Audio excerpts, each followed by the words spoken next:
Hi friends, இன்றைக்கி Sunday special எங்கள் வீட்டில் என்னான்னு பார்த்தீங்கன்னா சிக்கன் தம் பிரியாணி தான் செஞ்சுருந்தேன். 1 கிலோ சிக்கனுக்கு 3/4 கிலோ ரைஸ் போட்டு இந்த மெஷர்மெண்ட்டில் தான் செஞ்சுருந்தேன். நல்லா குலையாமல் உதிரியான ஒரு சூப்பரான பிரியாணி வந்து கிடச்சிருந்துச்சு. சண்டே அதுவுமா ஒரு சிக்கன் பிரியாணி, அதுவும் லெக் பீஸோடு சாப்பிட்றது சண்டேவே ஒரு ஃபில்லிங்காக இருக்கும். எத்தனை பேர்த்துக்கு சண்டே வந்துட்டு பிரியாணி சாப்பிட்றது பிடிக்கும்னு எனக்கு கமெண்ட் பண்ணுங்கள் ஃப்ரெண்ட்ஸ்.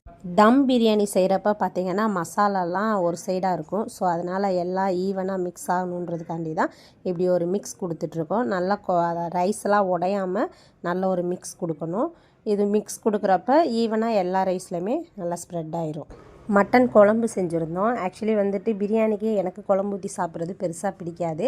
ஆனால் ஹஸ்பண்டுக்கு வந்துட்டு பார்த்திங்கன்னா பிரியாணிக்கு எப்பயுமே மட்டன் குழம்பு ஊற்றி சாப்பிட்றது ரொம்ப லைக் பண்ணுவார். ஸோ அதனால் வந்து மட்டன் சால்னா குழம்பு தான் ப்ரிப்பேர் பண்ணியிருந்தேன். தொட்டுக்கிறதுக்கு பார்த்திங்கன்னா ஆனியன் ரைத்தா ப்ரிப்பேர் பண்ணியிருந்தேன். இதில் வந்து நிறைய குக்கும்பர் போட்டு நல்லா கெட்டியான கர்ட் மிக்ஸ் பண்ணியிருக்கிறேன். தொட்டுக்கிறதுக்கு பார்த்திங்கன்னா சிக்கன் 65 தான் ப்ரிப்பேர் பண்ணியிருந்தேன். இன்றைக்கி இதெல்லாம் தான் சண்டே ஸ்பெஷல். உங்கள் வீட்டில் இன்றைக்கி சண்டே ஸ்பெஷல் என்னான்னு எனக்கு கமெண்ட் பண்ணுங்கள் friends. Thank you friends. Bye friends. Happy Sunday.